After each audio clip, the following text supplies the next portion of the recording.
Okay, I guess I'm just going to have to wing it. Here we go. Okay, everybody ready? Yes. All right, here we go. All right. So welcome to Disclosure Network, New York. This is our Zoom meeting on Sunday. That's May 7th. June 7th. And it's just 2 o'clock Eastern Standard Time. Welcome to everybody here who's participating in our Zoom meeting today. And we have a wonderful guest speaker.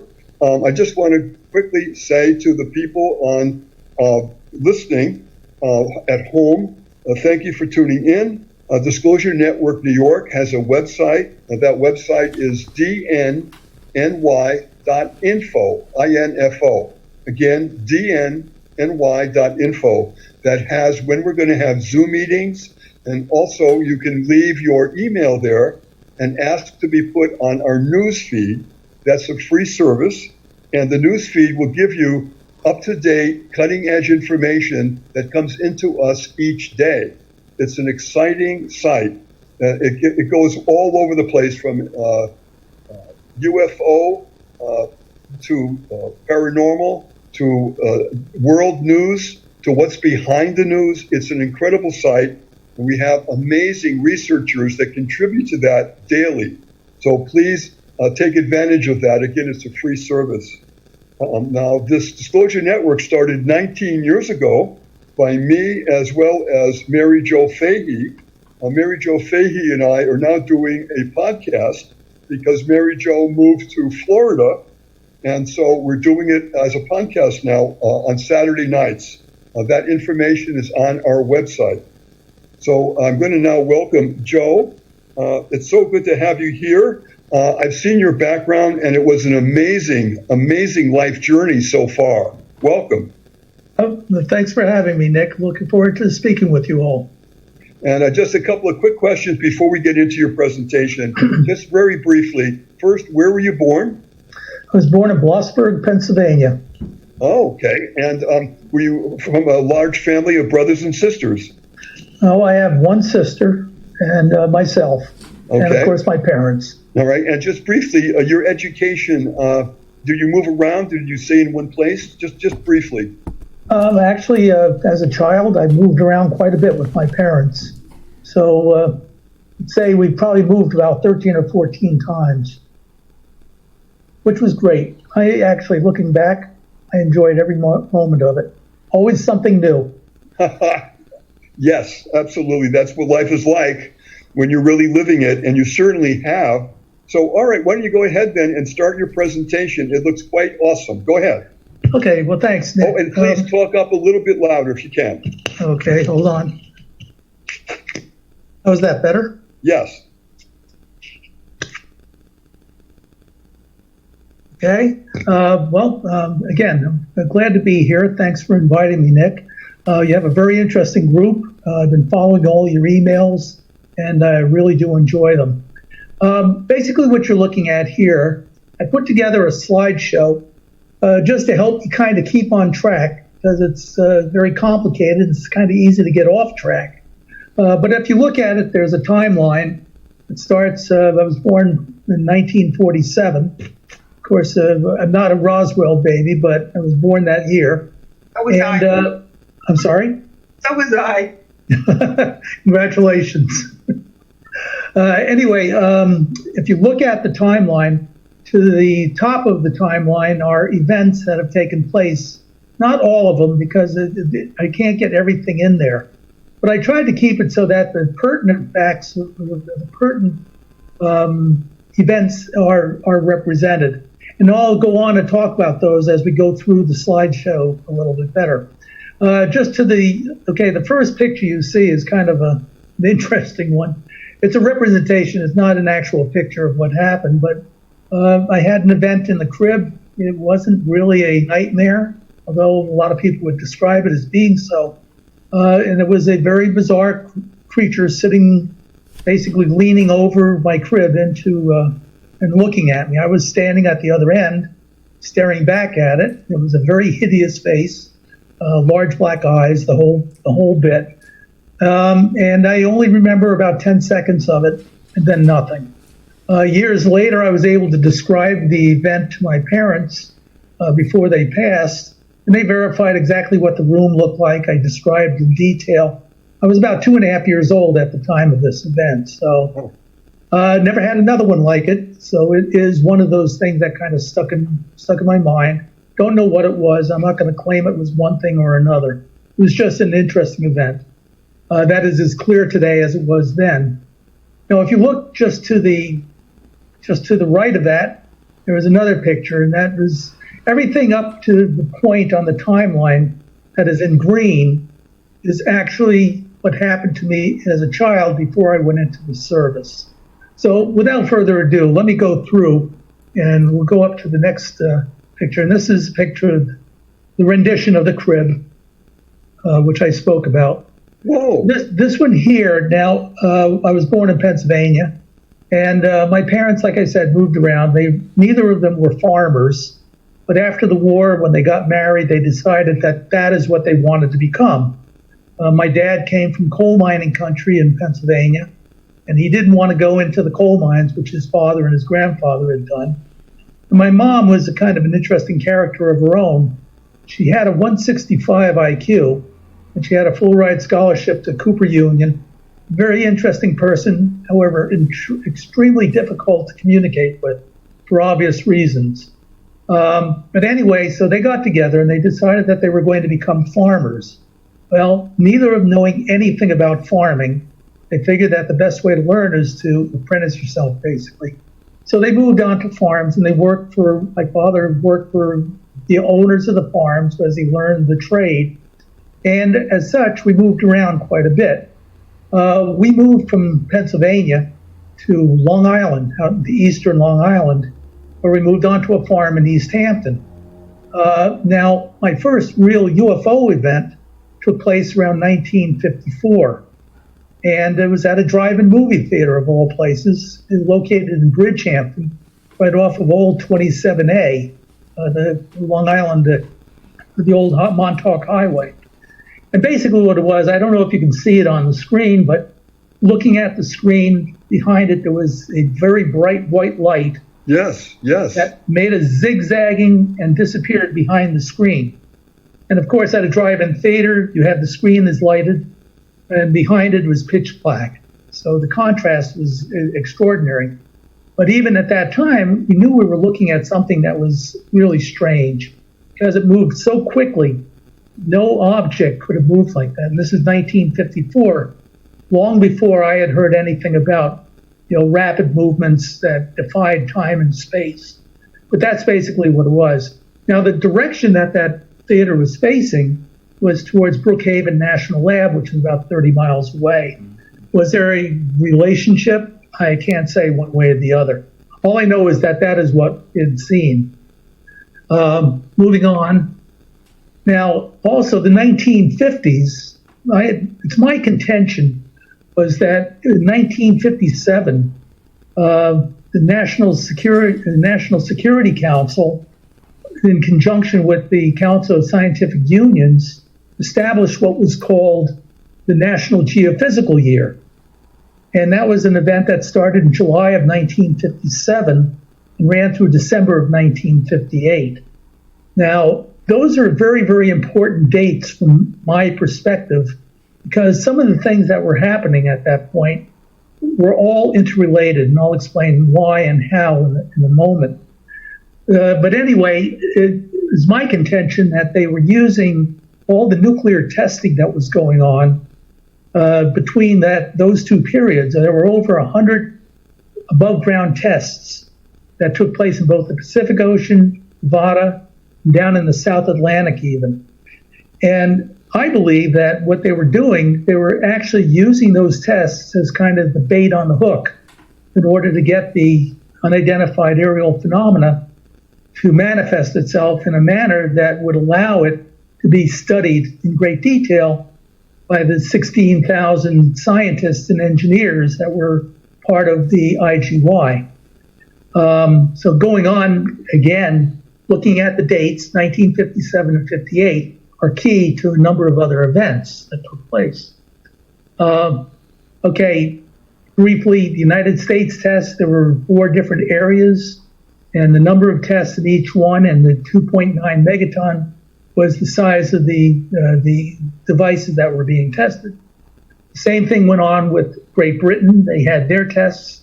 They were also thermonuclear, and of course, go to the Soviet Union. Now, this one here, I wanted to show that even though the test was 1960, which is a little outside of my window, the Soviets tested something called the Tsar Bomba. Tsar Bomba was 57 megaton. It had a fireball that was 8 miles in diameter, Whoa. and the cloud itself was 35 kilometers high. So what you're looking at is a 35 kilometer high cloud from an airplane that was 100 miles away when the shot was taken. But again, this is the type thing. It's like flashing a neon sign saying we're here, and is that causing all the visitation that it appears that we may be having? So now, 1958 to 1970, I mentioned living on a farm in New Jersey. In 1958, he had moved to Colts Neck, New Jersey. Now, Colts Neck has another component that is key to all this. It has what is called Naval Ammunition Depot Earl. And Earl is where they had stored, since World War II, nuclear munitions of various types for the U.S. Navy. Now, the storage facility itself is located about 13.2 miles from the Navy pier facilities in New York Harbor. The road that connects the storage facility to the pier is 13.2 miles, and it consisted of a railroad and a regular 2-lane highway, which they moved munitions to and from the storage facility. Now, even though it was never acknowledged, Ned Earl had stored nuclear weapons. It was common knowledge to everybody who lived in the area, because you always knew when they were moving those weapons, they would shut down all the crossroads on the Navy road, and they'd have squads of armed Marines making sure nobody got onto the road. So that went on until 1997. Now, in 1958, several interesting things. First of all, you have to kind of look at the area. The area had Nat Earl storing nuclear weapons, had a Navy facility at Lakehurst, had major Air Force installation at McGuire Air Force Base, and it also had an air defense set up for New York City and its environs that was surrounded by Nike missiles. Now, the first generation Nike missile, the Nike Ajax, it was a conventional warhead only, one missile, one aircraft, and it was high explosives. But that gave way after a couple of years. In 1955, 1956, they started fielding a more powerful missile that was nuclear armed. It's called the Nike Hercules. Now, my farm was adjacent to the Navy Road in Colts Neck. If you go 8 miles to the north, there was a Nike Ajax site where they had 16 Nike Ajax conventional warhead missiles, also adjacent to the Navy Road. In 1958, May 22nd, 1958, that site blew up, killing 10 men. The reasons were several. The Army had an official rationale. But the interesting thing, and I found this out years later, was that at another Nike Ajax site located in Oldie, Durwood, Maryland, they had 2 weeks of UFO activity, culminating in the crash of a UFO just outside the launching area of that Nike Ajax site. That was also May of 1958. So there's 2 Nike-related events that took place, and then a couple months later, 2 months later, I had my UFO sighting along that Navy road. It was a daylight sighting of a silver sphere that had red and white flashing lights all around it. And it was flying from the north, heading south, heading towards the storage facility itself, following the Navy road at an altitude of 400 or 500 feet. So, again, the contention is that nuclear weapons being stored in Colts Neck and attracting those objects over that period of 57 and 1958, during all the nuclear testing, It seemed to me that there was a lot of interaction between the U.S. military and the unidentified aerial phenomena. So all those things took place. Now, the other interesting thing about Monmouth County had Fort Monmouth, and that is the home of the Communications and Electronics Command.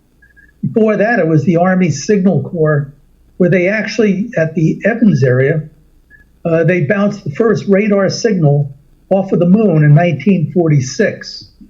Okay, it was called Project Diana. Now, I'm actually operating as a volunteer a 60-foot radio telescope that we have there that used to belong to the Army, but it's being used by us as a museum, as well as Princeton University. So radar was actually developed during World War II by the U.S. military at that site. UFO activity, again, Fort Monmouth had been a hotbed of it back in 1952. So going on, the next picture at the lower part looks like a big oval shape. That's actually Bell Labs located in Homedale, New Jersey. That Bell Labs is where Shockley and his team invented, quote unquote, the transistor. It's also the site that developed the first satellite communications, Telstar, and a number of other things like that, as well as the first weather satellite images were brought down by the Army in conjunction with the satellites that Bell Labs was working on. So that's number 2. That's located about 7 miles from my Doorbrook facility. Going to the right of that, that's a picture of Earl, which is about 3 miles away. And then, interestingly, there's the APP, which is the Asbury Park Press, Doorbrook crop circle that showed up on Doorbrook Farm, now Doorbrook Park, number of years after my sighting. Okay, so there was a crop circle that showed up in 2002. Cause and effect? I'm not sure. Now, as a disclaimer, the movie Signs came out in 2002. So you can draw your own conclusions on that. But that's a picture of it in the article. The picture was taken by the Asbury Park Press. If you have any questions or comments, I can be more than happy. Joe, I just want to make a quick comment that you are connecting the dots unbelievably well here. You're doing an amazing job. Some of this is brand new to me. I thought I knew some of this material, but you are connecting many more dots here. So I'm just thrilled with what you're doing. Well, thank you very much, Nick. It's my pleasure. Hopefully it continues on. Okay, I'm going to move on to the next slide. This is a pastoral setting. This is Doorbrook Park today, years after it was Doorbrook Farm. The gentleman who's owned the farm, incidentally, if you know Tom McAnn Shoes or Miles Shoe Stores, he was the founder of Tom McAnn Shoes and Miles Shoe Stores. His name was Murray Rosenberg. Very nice, very pleasant gentleman. My first paying job as a kid was a lifeguard at this swimming pool. I'm not sure how intelligent that move was, but anyway, moving on. And this is a better picture of the crop circle and a diagram of the farm itself and where the crop circle was in relationship to my house. A couple hundred feet behind my house was about a quarter mile away from where the UFO actually made its sighting in 1958. And again, a couple of diagrams. This is a diagram, again, the red X UFO. My house is up there, and then it shows the direction of flight. The Navy Road itself kind of curved around, and so on. I'm not going to spend a lot of time on this. It's a lot of probably wasted effort. This is an aerial photograph, same thing. And again, this is in Middletown, shows the Nike site that blew up, the lower portion. The arrow up the top going to the pier, it's about 1.5 miles away from the Navy Pier. Now, here is the article about the landings that took place in 1970. Now, this is an important year as well. 1970, there were 2 weeks of reported landings and flyovers by UFOs over a portion of Middletown Township known as Port Monmouth. which is also about a mile and a half away from the Navy pier and about a mile and a half away from the Nike site that blew up 12 years earlier. Now, where this gets very interesting, I volunteer out at Sandy Hook at one of the two remaining Nike Hercules sites. We've done a lot of restoration. We've got missiles. We're restoring the integrated fire control. We have all the exhibits and everything. And interestingly, the gentleman that's in charge of our not-for-profit was actually a on-action crew chief in the launcher area in 1970. Now, he was there for about a total of 6 years. He said in part of our tours that those weapons, we had 24 nuclear-armed Nike Hercules missiles there.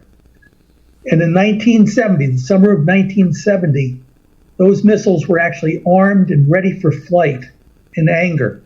I never knew this. I lived around this area for a number of years. I did not realize this. And it turns out that that was the overlapping time period that the landing took place about 8 miles away. Now, there's more dots that can be connected here. Okay. I'll go into that in a couple of minutes. Okay, now, again, these blue stars, the one in the upper right-hand corner is the Nike, New York 56 is the Nike Hercules site where we had 24 of those nuclear missiles.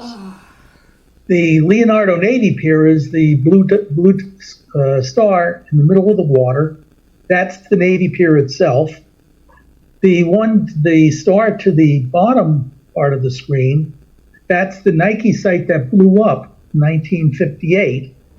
And the star up on the left side of the screen is the area where the landing took place. And it was actually validated by the police chief in Middletown at the time. So you can see the proximity of all these things, and you have an overlap of nuclear weapons, UFOs, landings, and all types of things like that. And this has been going on over the years, but interestingly, most of it stopped in 1997 when they supposedly removed all the nuclear weapons from Earl. They're no longer stored there. Okay, same thing. I won't spend any time on this. I mentioned the Olney Durwood, Maryland. Now, the interesting thing about this site, and I could let Harlan Bentley tell you, Harlan was part of the Disclosure Project, and he actually made a video describing the entire thing. He was a radar operator in the U.S. Army. He was drafted, and in 1958, he was a radar operator at this site, Olney Durwood. And there's his report that said after a 2-week period of UFOs buzzing not only his site, but another Nike site down in that area, they actually had one crash outside the fence where it left debris behind that was radioactive. The Air Force came in, they removed it, and they debriefed the Army Nike crew. If we have time, I could be glad to play the little clip. It's a couple minutes long, but I'll go on. Interesting thing about this site, Olney Durwood, which was Whiskey 93, after the crash, all the sites, in 1974, they did away with all the Nike missiles. All the sites were turned over to the town. They were sold as excess property. However, this particular site was never relinquished by the U.S. government. Instead, to this day, from 1960s on, to this day, it is used by FEMA as a top secret communications facility. Okay, so I'm going to move on here. Okay. This is a picture of the damage of New York 53, the site that was adjacent to the Navy Road. And the police chief down there, there's a linkage there. Go into that sometime. But anyway, that's basically that. This one here, now here are some more dots for you, Nick. You have 3 maps. Okay, the map in the upper left-hand corner is a nuclear threat assessment map that was compiled that shows the areas of the country that it was felt were under direct threat by a Soviet nuclear attack. The map to the right of that with all the red dots and triangles, which aren't very clear, unfortunately, those represent all the sightings of flying triangles over the years. And the map at the bottom, with all the blue dots, are the distribution of the Nike sites up until 1974. And if you use these as overlays, you would see that they pretty well match up, especially if you look between Maine and Washington. It's a solid line of black on the threat assessment map. It's a solid line of red, basically, on the flying triangle distribution map. And it's a solid line of blue on the Nike site dispersal map. So, again, looking at it from an empirical perspective, to me, this is a cause and effect. That you don't put missiles where you don't expect to need them. Okay, so there's some more information that kind of, can tie it all together. Military, just excellent. Oh, well, thank you. I mean, I didn't make it up. It's just, it was all out there. It was just a question of trying to bring it together. Yeah. In some type of coherent story. Well, you did one hell of a job, let me tell you. You did. Thank you. Okay, moving on again. This is a Nike Hercules missile. This is one of our display missiles out at Sandy Hook. So after the quarantine is over, anybody that comes out to Sandy Hook, which is part of Gateway National Park, located down here on the Jersey Shore, we give tours 1 day a week. We're out there for 4 hours, give a full tour, and I always add my little spin to it, which I'm sure my compadres aren't overly thrilled about. But anyway, moving on. This is some of the pictures of the site. This is what you would see there, radar screens we have. Well, the only thing I want you to look at here that is, I think you might find of interest, that silver device down in the lower right-hand corner, that is called a baro probe. It's a barometric pressure probe that sits on the top nose cone of the missile. And if you see that red sheath on top of the missile, now you know that that missile has a nuclear warhead. Oh. Okay, the final arming sequence for the nuclear device, the missile actually has to be launched first and get to a certain altitude. At that certain altitude, a contact closes. Now the warhead is primed and ready to go off. Okay, and this is the battery control van, plotter board, radar screen, so on. These are the control panels for the radar operators, target tracking, missile tracking. This is the integrated fire control out at Sandy Hook as it looked in 1970 when they actually armed those missiles for flight. And this is the actual launching area with the missiles. And what you should note from this one, most of these were now Nike Hercules missiles with nuclear warheads. And you would see those little red containers on the top of each one of them. However, we know this was 1960 because they still had one Nike Ajax missile there. Now, on the outside of the fenced area, you see these containers. Those containers are warhead containers. When they're on the outside of the fence, they're empty. That means warheads are on the missiles. If you look to the right part of the screen, inside the fence, you'll see some more of those containers. Those are inside, so the warheads are actually inside those containers. Now, after all of that, I finally got to around 1969-70, which is the time I was in the Coast Guard. While in the Coast Guard, I actually had 3 separate and distinct events on board ship. The ship I was on for 20 months. One was formally reported following prescribed procedures for sit reps, and that was the JANIPS 146 documentation that we had to follow. Yeah. This is a map of the Pacific. I spent all my time at sea in the Pacific. So we had a USO. When I was in Vietnam, we had a USO. While we were anchored, it went directly underneath the ship while we were holding swim call a couple miles offshore of the coast of Vietnam with the South China Sea and the Gulf of Thailand meet. That was interesting.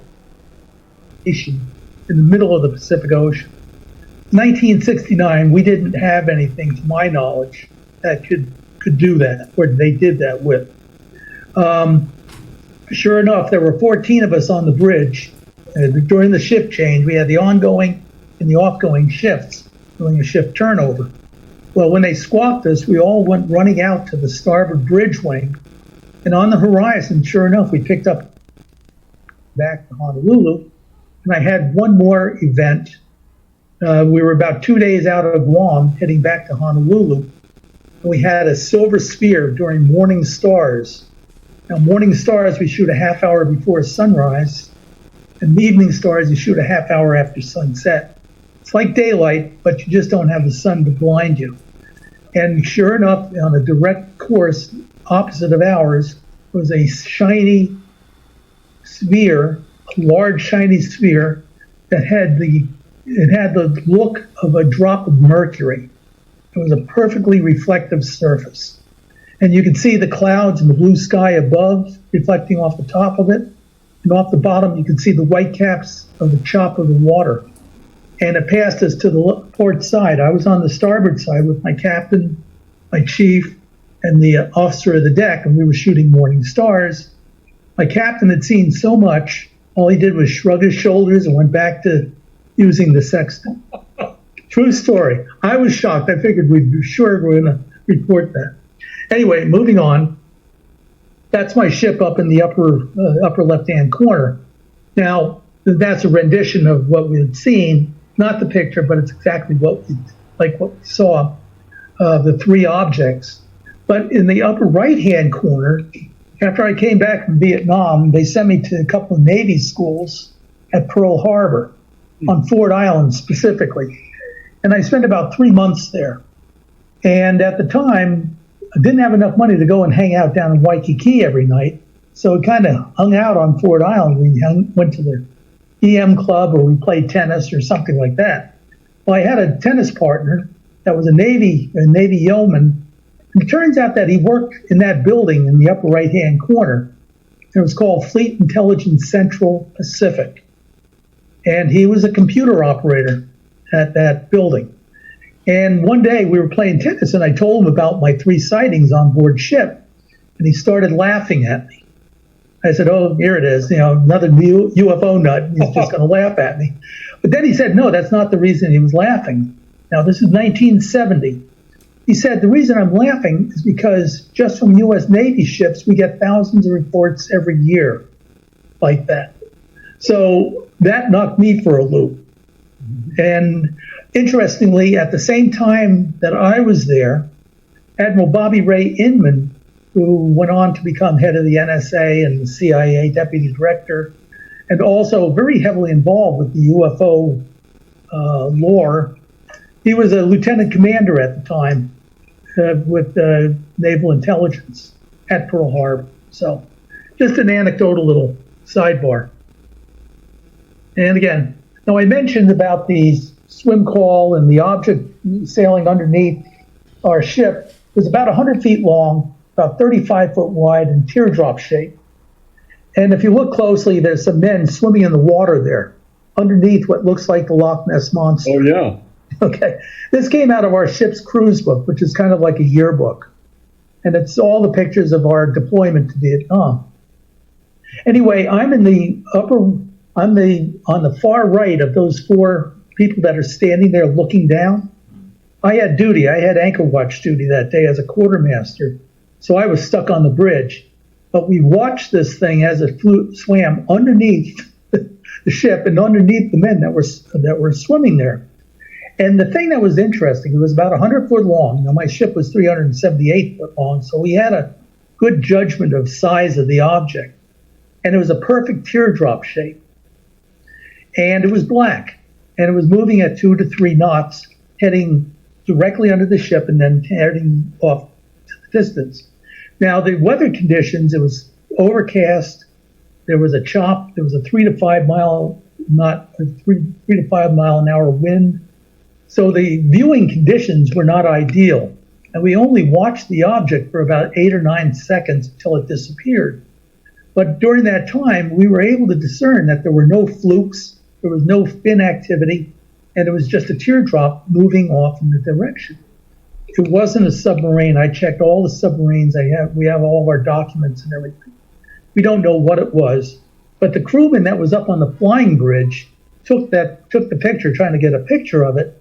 When he couldn't get a good picture of it, they superimposed a picture of the Loch Ness monster. So that's what you're looking at. Okay, fair enough. Okay, and again, just a couple more. We are also involved on the peripheral with a mystery of the deep.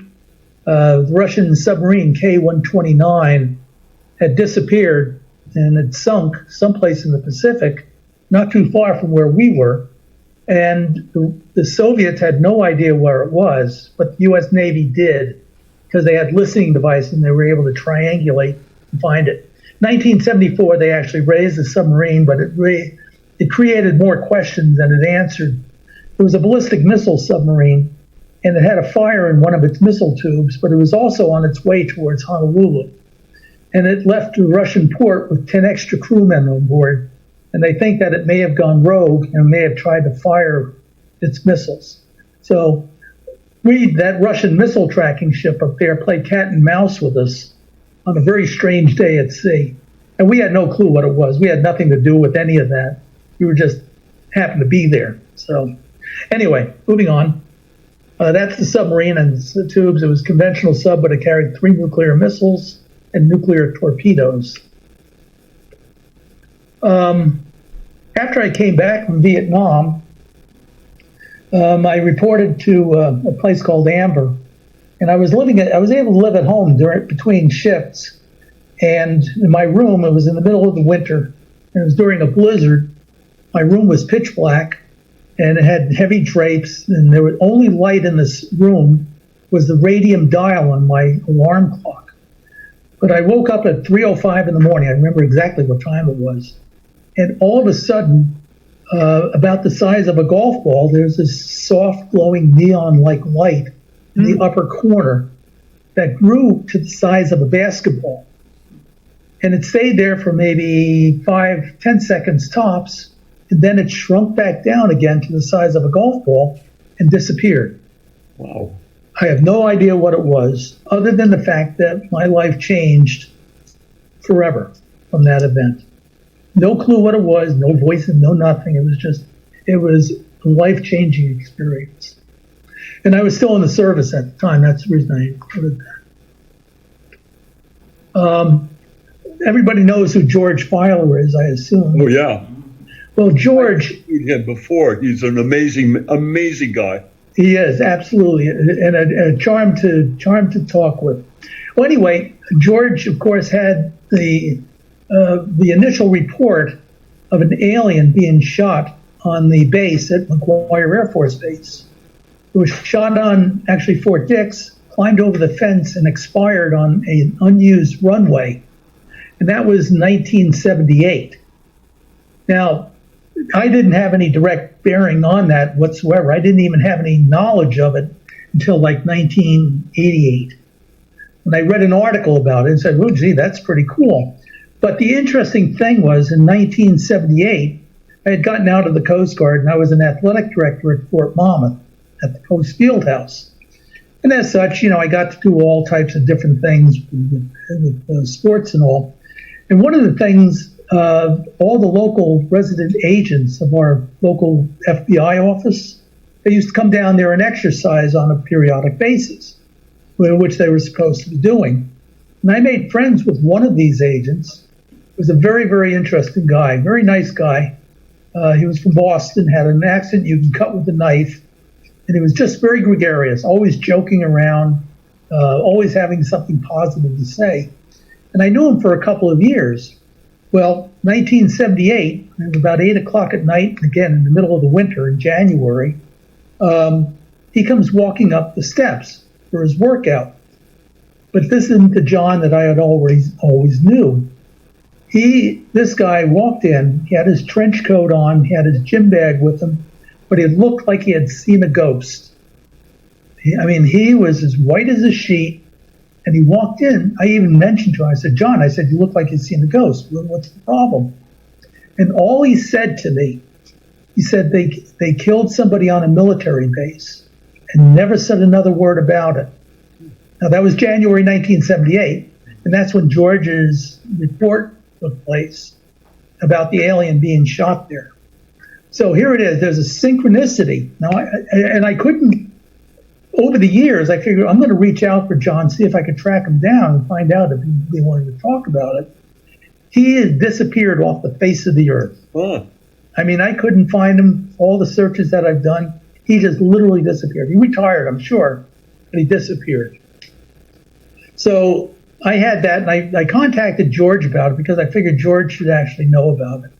So I told him, I said, look, I don't know if it has anything to do with your story, but if it does, it's corroboration. And I think that it's a dot that can be connected to your story. Well, they took that under advisement, but we didn't have any proof. There was nothing that we could actually validate it with.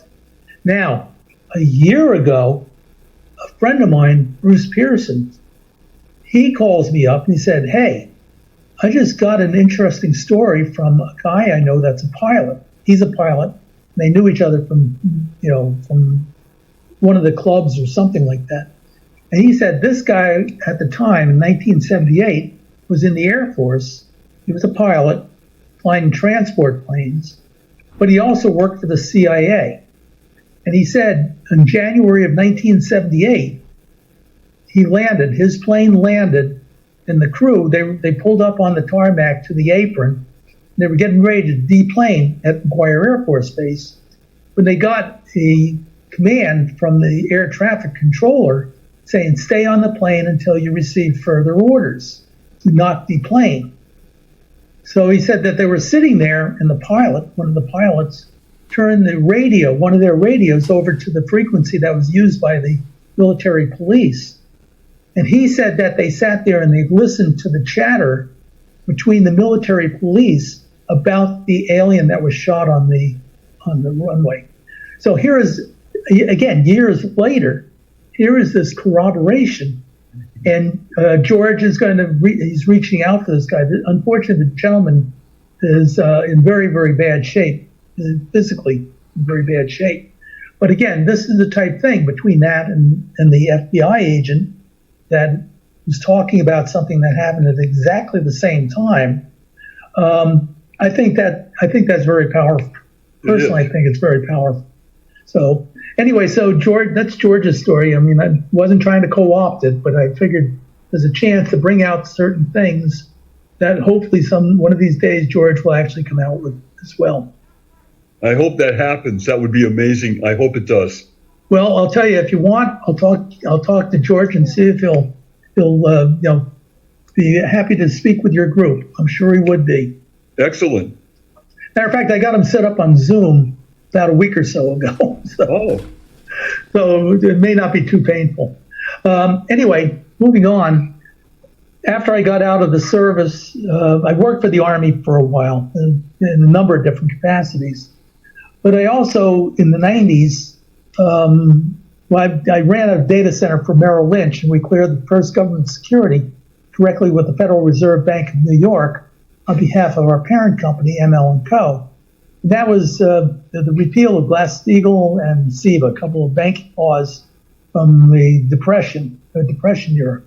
But afterwards, I also worked with a number of science and technology groups, and we were part of what was called a quadrennial review that the Army does every 25 years.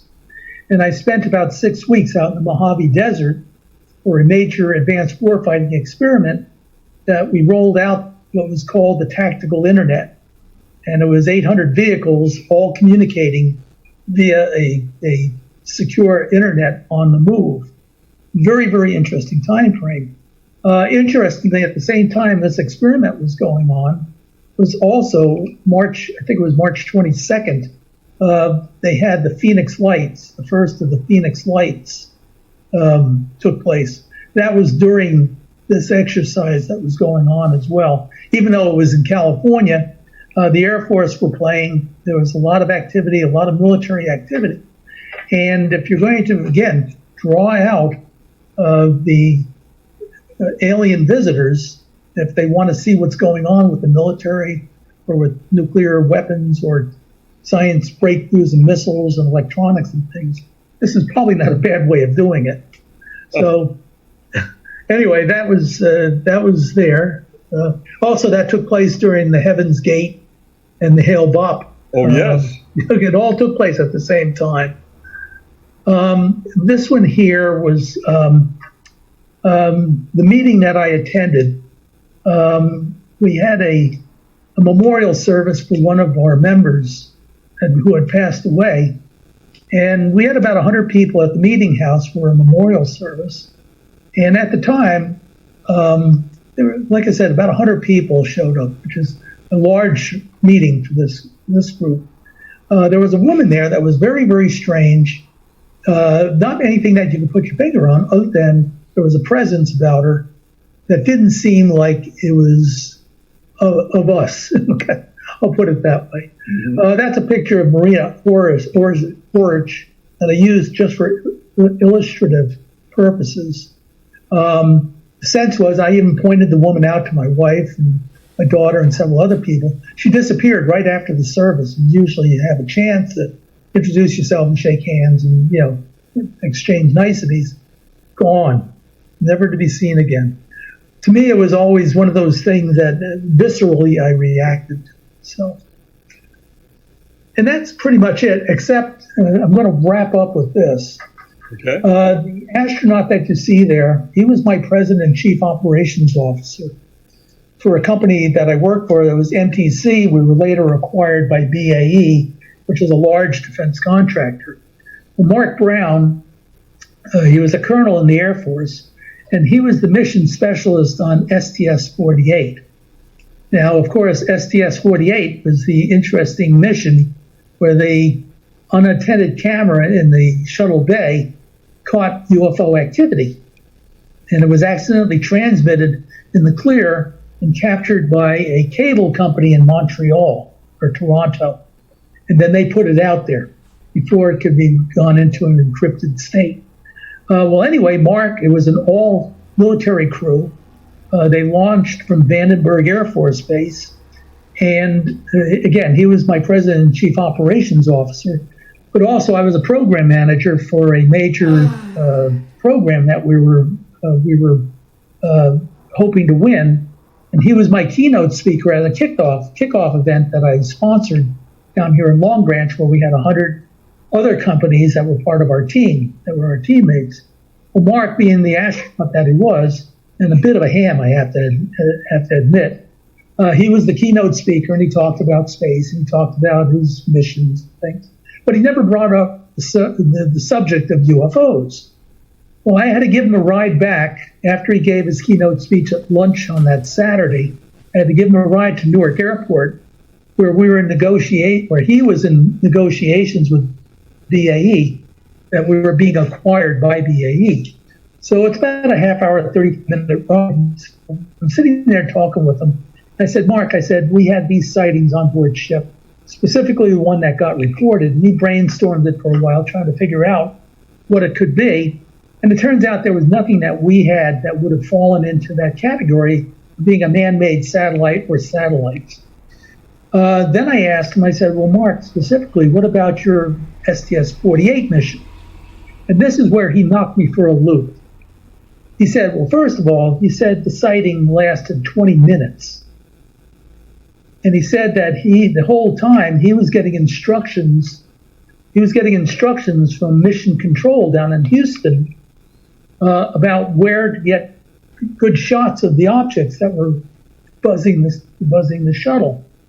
He was told to grab a large format camera and go to the shuttle window and look in a certain direction, and these multiple objects, would be flying past at a high rate of speed. Now, Mission Control obviously was tracking them on radar. They also probably had them visually with some of the optical equipment that they have. Anyway, Mark said he grabbed the camera, went to the window, and he said those damn things were moving so fast, couldn't see them, let alone get a picture of them. And what you're looking at in the lower left-hand corner is Mark in that red golf shirt with the large format camera, which I did not see until I saw the Disney video that accidentally got released in Europe. and it shows it's about, I'm going to say it's about a 35-minute long video. You can Google it and see it yourself. Anyway, if you go to around minute 22, they'll show STS-48, and they'll show Mark with the camera on his shoulder actually trying to get shots of the UFO.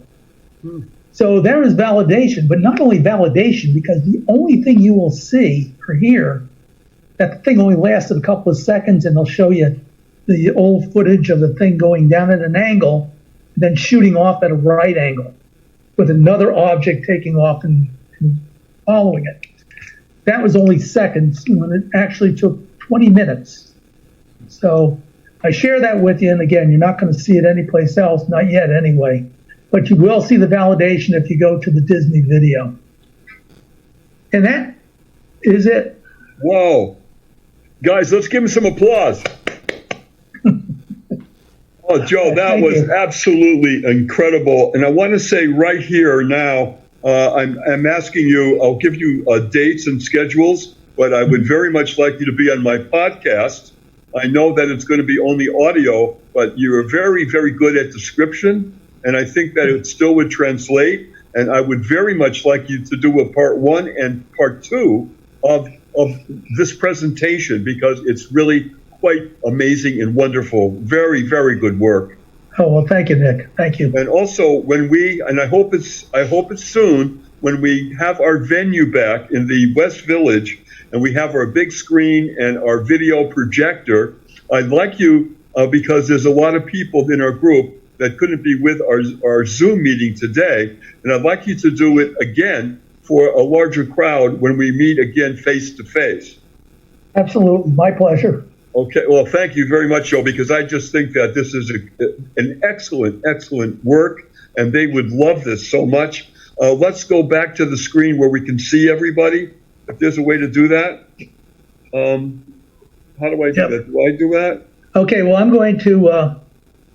Okay, try to take that off, and so we can see everybody, and then we can go to some Q&A, some questions and answers. Okay.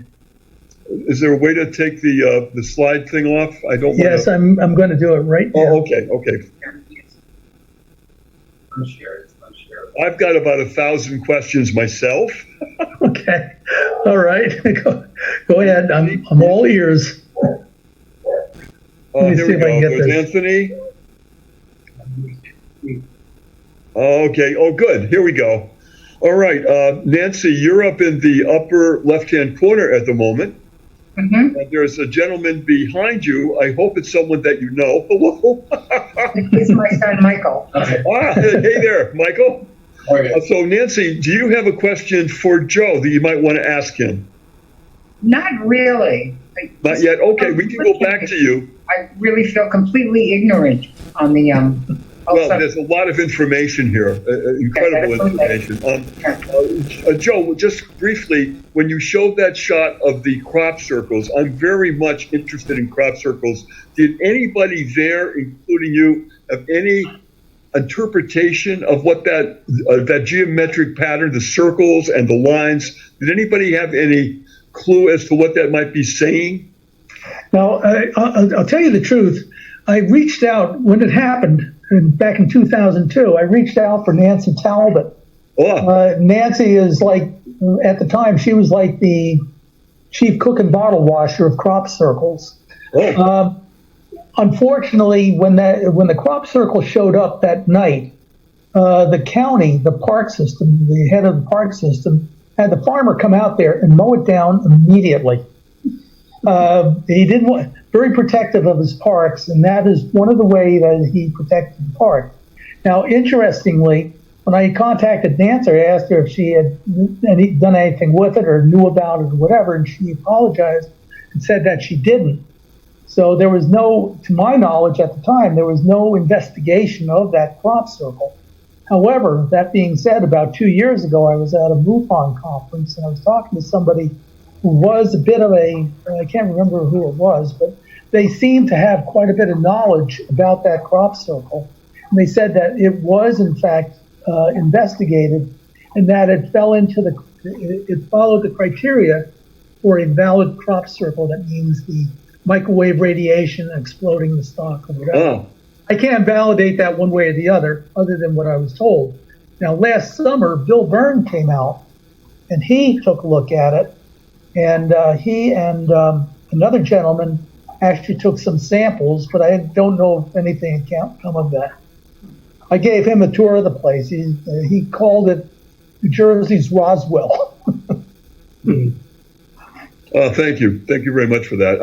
I'm always interested very much in that. That's one of those subjects that I just have unending interest in. Okay, Doreen, you would be next up. Would you like to ask Joe a question? Yes, thank you very much. And thank you, Joe. It was a great presentation. In, I think, 1959, 60s, my husband was in the Army and stationed at the Nike base, but it was in Connecticut. Yes. So Okay. you know of that. Yeah, I think there were about 33 Nike bases surrounding New York City, of which Connecticut had, I think halfway up Connecticut, there were bases all the way up there.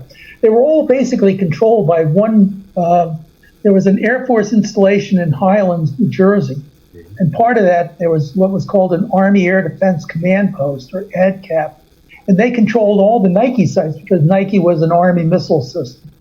Air Force had their own, but Nike was all controlled by the Army. So his site was probably controlled by that ADCAP.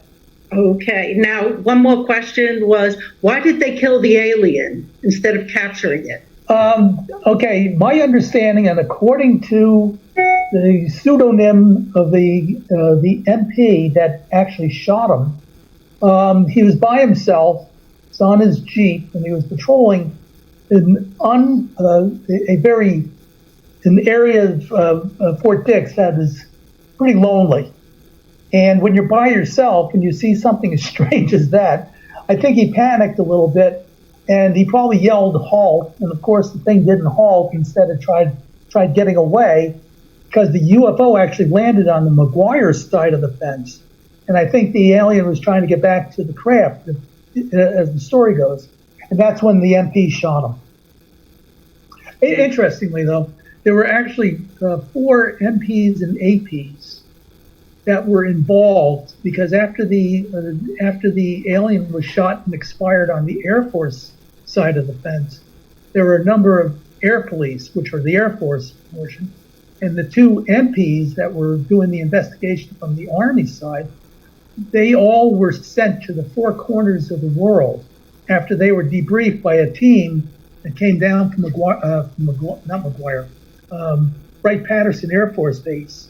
It was a strike team that took the body, debriefed the principals, and that was it. The body disappeared, and the story disappeared. Now, the interesting thing here with George Filer, George was a major in the Air Force at the time, and it was his job to brief the commanding general of McGuire Air Force Base every morning, give a security brief, what was happening in the world, that type of thing. And they were discussing as whether or not this should go into that morning brief until the investigation had completed. And so that was kind of put off for at least a day. And so, I mean, a lot of things were going on, and with the FBI, if the FBI were in fact involved in it, it became a major issue. And that means there was a lot of the security classifications, the debriefings, not surprising. Did they take pictures of the alien? I have never seen any pictures. I'm sure the Air Force did, or whoever did the investigation. They probably have all types of pictures. Thank you very much. Okay. Great question, Doreen. I always think the same thing. Why do you shoot first? When we've got company coming, and wouldn't you want to just talk to them, and wouldn't you want to find out every single thing you could from a different civilization? Let me shed a little light on that. Sure. When I first got out of boot camp and I got my orders to go to Hawaii, I was stuck on Sand Island. In Sand Island, which is right in Honolulu Harbor, there was an island that was basically a mafia dumping ground for bodies. And they had rabid dogs and everything else there. Wow. And when we were told to walk the 40 acres that were totally desolate, all they gave us was a whistle and a nightstick and a clock. And that was it. And I'll tell you right now that if something came out after me, I would do everything I could. It was fight or flight, really a scary place to be. So a lone MP, I wouldn't totally fault him for panicking and shooting in fear. That makes sense. That does make sense. Okay. Thank you, Doreen, again. And okay, so Thomas, please, and if you come to close to the screen so you can talk up a little bit, okay? Okay, well, I just have one question. You got to. You're on mute. Oh, okay, how's that? Okay, I just Unclear. have just one question. Do you have any extra information you can share with us about the very, very famous UFO sighting in Shanksville, Pennsylvania? Hanksville, that was the bell. Yes. Okay, I believe it or not, I'm a little bit of a skeptic. The most recent thing I read about that is that there is a Soviet Soviet satellite. First, it was debunked, but then it's come back, and apparently the information that was released. I'm trying to think of who released it.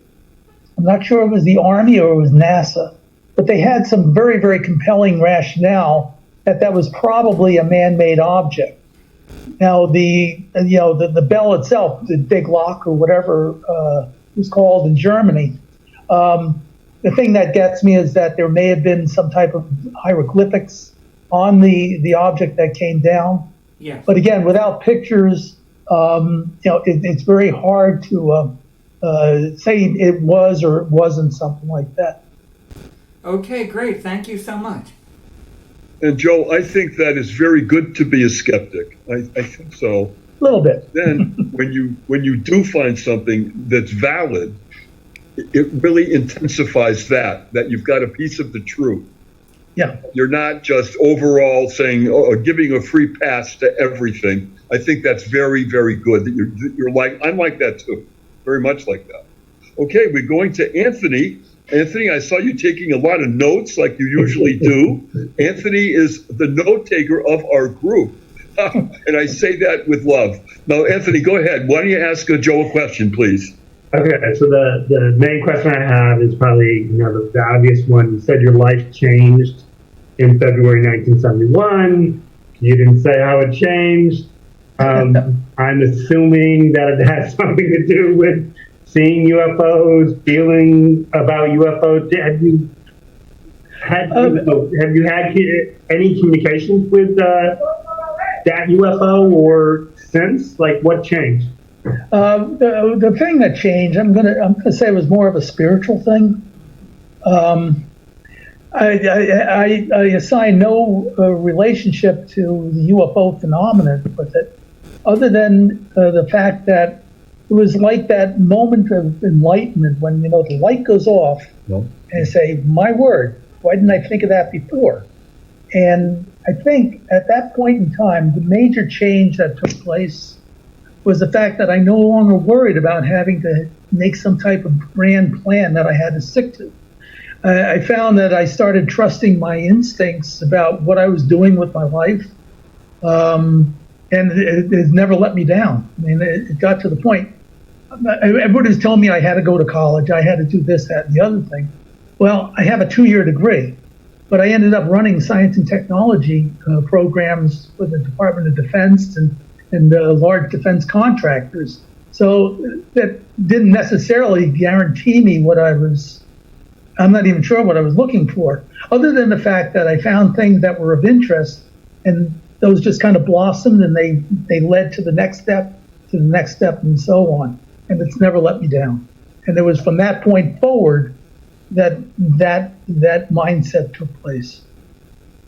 I don't know if that answers the question, but... Well, clearly you're a major contributor to Other Worlds, the truth of Other Worlds. So, you don't need to think how people tell you to think.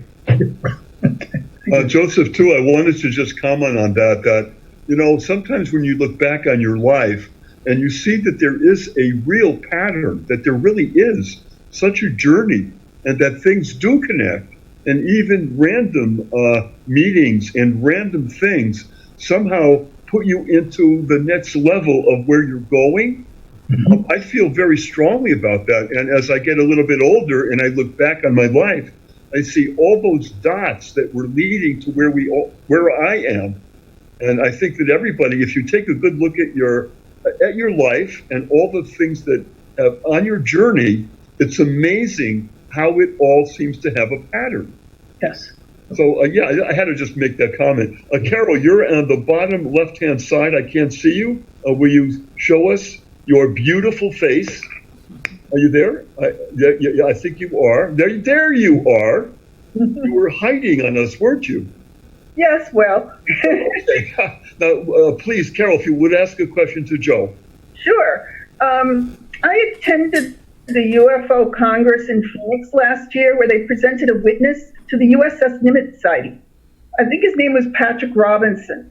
He was on the convoy that accompanied the USS Nimitz. He told us his experience of the sighting. Do you know anything other than what has been reported by the media about the sighting? Generally speaking, what I would surmise, just by being a crew member on a ship, that it's like the tip of an iceberg. Now, you see the top of it, but what's underneath is this massive amount of data, if you will. And I think that I'm not sure if that was the radar operator. I can tell you what he said, but I can't remember his name. He wrote a book because he had a lot of problems afterwards, and he didn't even know if he could get a job. I think that there was some kind of interference. And in his book, he wrote his experience without saying it was from that experience and selling it at the conference. Basically, what I recall was that they were doing maneuvers, and they were, for several days, they noticed something up in the sky that looked like a fleet of Tic Tacs, white Tic Tacs. And it didn't do anything at all. So they said nothing, did nothing. But then on one of the following days, they started to move out of formation and were interacting with them. That's what I recall. Okay. Yeah, I think I did see that report. That he was a crewman. There was also another report by a radar operator. Now, they used what's called Aegis. Aegis is a very specific type of very advanced radar system that is pretty good, not perfect, but pretty good. All of those, a lot of people are coming out because if they had a chance to visually see it, that's one thing.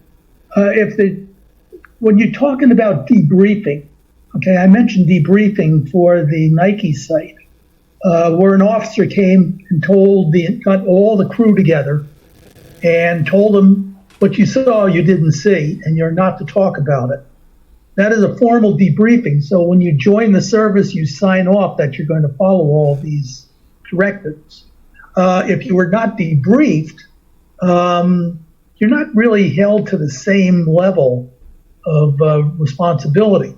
So a crew member that is not on radar, not a radar operator that's doing a formal job of tracking these things, may not have the same level of security requirements. The radar operator would have to think twice about talking about it because he was probably debriefed. Now, with that being said, if the objects flew within sight of the ship, that ship probably had about 300 or 400 crew members on it. Okay, an Aegis cruiser is not a small ship, and it has a large crew. So if they were speaking about it, it's like when I'm speaking, I was never debriefed. The sighting that I had, they never took a formal statement from me. The captain never told me not to talk about it. So I always felt that I was covered. So I'm not releasing a document that shows classification. I'm talking about something I had seen. Nobody told me not to talk about it. Yes, so, the speaker was never debriefed. I remember he said that. Then he should not. I'm going to say this with qualifications. If I saw something that was really top secret, even if I wasn't debriefed, but I knew it was going to hurt, the country or put my crewmates at risk or something like that, I would definitely not just divulge something until I really tried to weigh the ramifications. The interesting thing about the Nimitz that took place in 2004. There was another sighting on the East Coast by another aircraft carrier and other F-18 pilots getting gun camera footage and the whole thing, the FLIR footage, in 2015. But again, these are what are talked about. These are what are released. And like the gentleman that worked for FITBAC that told me that just the U.S. Navy gets thousands of those reports every year back in 1970. It kind of puts it into a perspective. Now, also, with the Nimitz came out of San Diego. Okay, it's homeported in San Diego with the whole bit. Interestingly, going back to 1904, I believe, there was a ship called the Supply, U.S. Navy ship Supply. And on board there was a young ensign named Schofield, Frank Schofield. Frank Schofield was an officer on that ship, and that ship had a report of 4 UFOs flying over it, then taking off and going up into space. Now, Frank Schofield didn't see it himself, but he wrote about it later on. And he also went on to become an admiral in the Navy. So, naval intelligence and all this stuff. But again, San Diego, USNS came out of San Diego in 1904. If they're having UFO sightings then, why would we be surprised that they're not having UFO sightings now, including the Tic Tacs? I'm sorry, I digressed. Thank you, Joel. Gregory, are you there? The middle screen, bottom? No? Gregory? No? Are you there? Hey, Nick. It's Monica.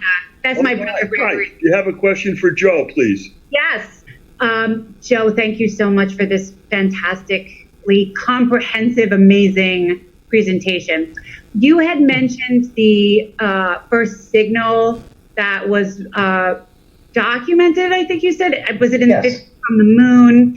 I was wondering, A, what you thought about that, and B, does the creation of today's Space Force have anything to do with what is on the moon, and maybe really just what you think about the Space Force in general? I'm glad you asked. You just gave me a great segue. First of all, that first documented signal was January 10th, 1946. And I said documented because other countries had claimed the ability to have bounced signals off of the moon, but they never proved it. They never documented how they did it or frequencies or anything like that. Radio, by definition, sends out a beam, a different wavelengths, obviously, and if it hits a solid object, they bounce off. Okay, microwaves fall into that category. Now, back in the 1930s, there was a Colonel DeWitt, who was Army Signal Corps here at Fort Monmouth. He put together the team that ultimately would document and actually bounce that signal off using a modified World War II antenna. To this day, we're using a different antenna, but we're doing the same thing in remembrance of that effect, that operation. Now, with that being said, also, without the ability to send a signal into space or to receive a signal from space, you would not have a Space Force, you would not have satellites, and you would not have human beings taking trips to the moon or hopefully other planets in the near future. You have to be able to communicate. So the object of that entire event that took place there at Fort Monmouth was the actual birth of the space age, arguably. Again, proving that you could communicate with a satellite or a human being in space was absolutely critical.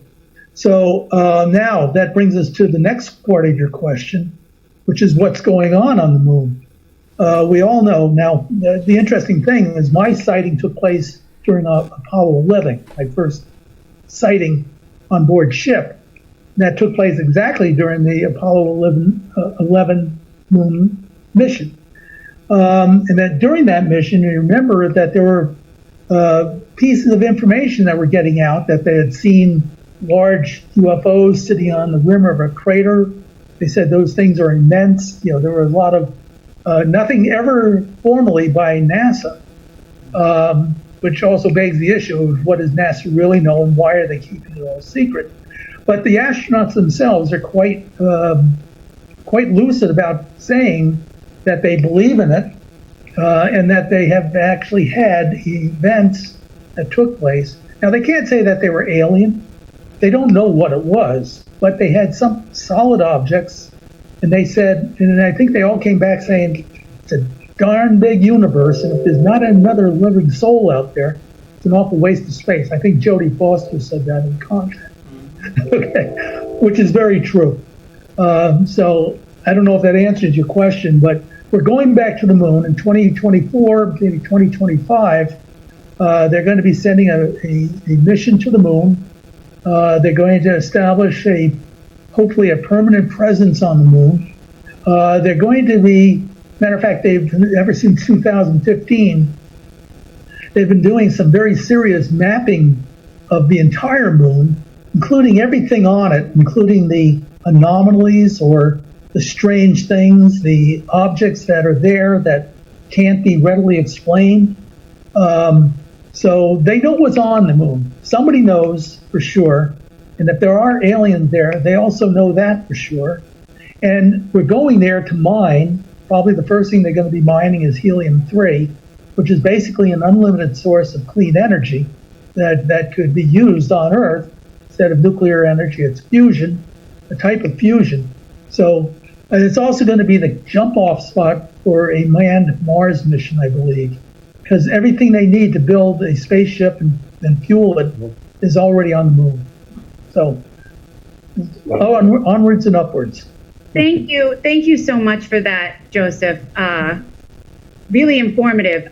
So then, if this is just a follow-up question, if the Space Force, in a more covert way, had already been created and was obviously in full effect, is today's Space Force a part of this kind of slow roll disclosure to the public?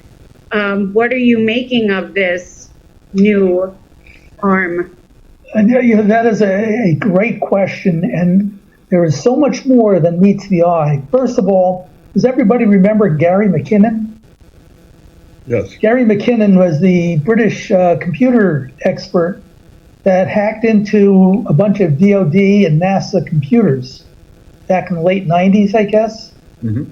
Anyway, the interesting thing, and I'm not going to take credit for this because I could probably get myself thrown in jail or something, but back in the 90s, I put out the story, and it was in a couple of different magazines, about the Dorbrook Farm sighting. And the relationship, even at the time, to Nat Earl and the Navy Road and nuclear weapons and all that. Well, anyway, the first computer system that Gary McKinnon hacked into was the Nat Earl computer system, computer network. And the way it works is that once you get behind the enclave into the network, the main firewall at the time, then you can move around with great freedom to all the different networks that were behind that firewall. So the entry point was Nat Earl. Why Nat Earl? The only thing about UFOs that was in there was what I put out there in that story. To me, it just didn't make a lot of sense, but it became the entry point that got him in a lot of almost got him in a lot of trouble. But also, he's the one who was able to release all the information about the solar warden and the list of non-terrestrial officers, the names of ships that didn't exist.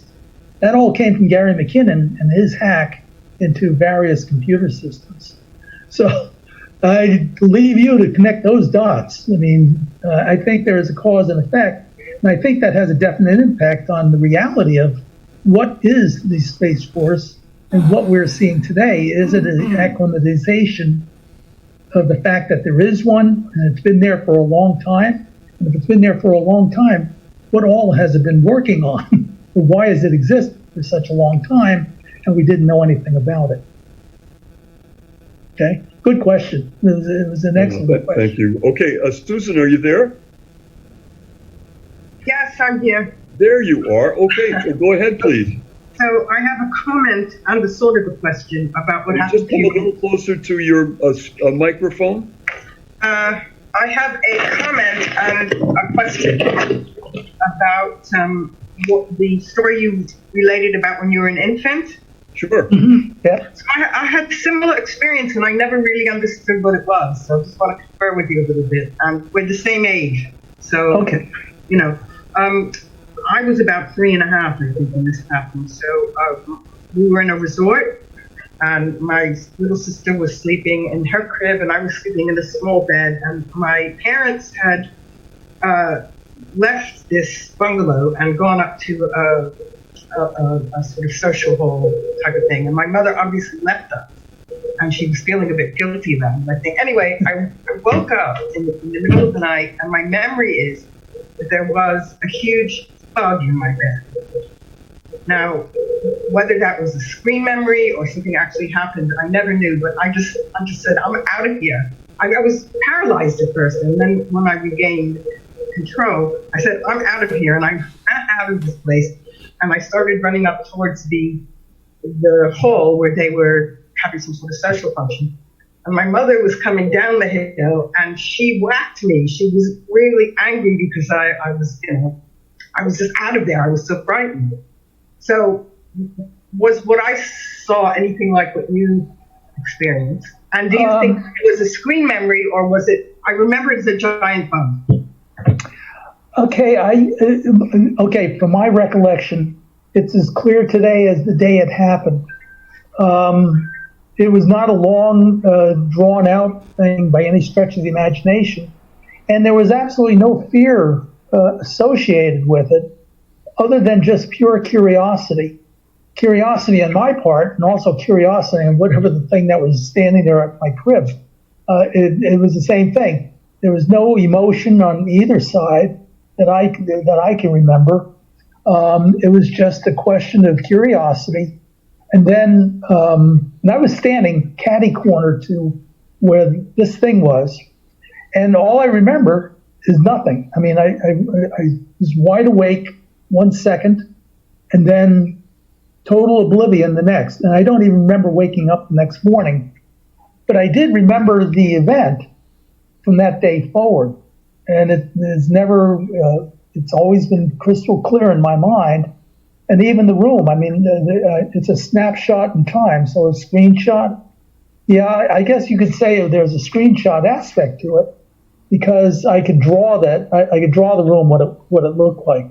And even as poor a drawer, artist as I am, I was able to draw some type of rendition of what I had seen staring at me.